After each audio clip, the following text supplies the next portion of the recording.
जय जगन्नाथ। महाप्रभु महाविष्णु श्री जगन्नाथ, बड़ ठाकुर बड़वाड़ा शांत श्री बलदेव, पराम्बा जगदम्बा भगवती माँ सुभद्रा और चक्रराज सुदर्शनंकर चरण कमल अनंत कोटि प्रणिपात।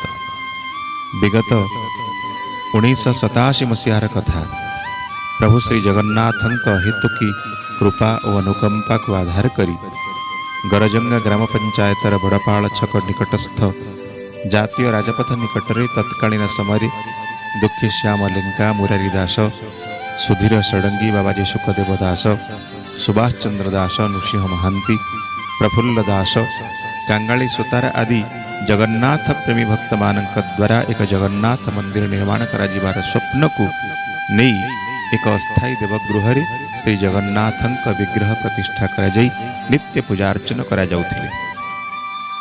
परवर्ती समय जातीय राजपथर विस्तारीकरण हेतु श्रीजीव का विग्रह को 2004 मसीह पुणी थे आउ एक अस्थायी देवपीठ स्थानांतरण करा जाई नित्य उपासना करा जाई आसुअछंती।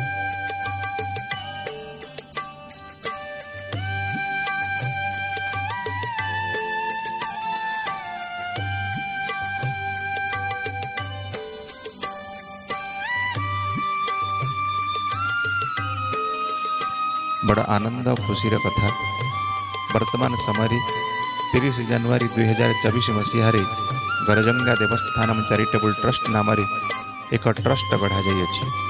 अनेक युवक जगन्नाथ सेवक और भक्त यही ट्रस्ट सहित जोड़ी हुई प्रतिवर्ष श्रीजीव वार्षिक उत्सव को परिपालन कर आसुअछंती। ट्रस्ट उद्यम एक भव्य और दिव्य मंदिर निर्माण कर पुराना स्वप्न तथा संकल्प को नहीं 1 मार्च 2024 मसीह मंदिर भित्ति प्रस्तर स्थापन और शिलान्यास करा जाई अद्यावधि मंदिर निर्माण कार्य चालुअछि।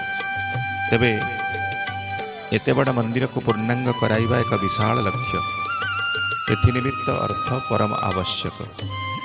एणु आपण मानक निवेदन श्री जगन्नाथ मंदिर को पूर्ण करने अर्थदान, श्रमदान, समय साहाय्य करी पुण्य अर्जन करने प्रत्येक मनीष एक महत् कर्म और परम धर्म।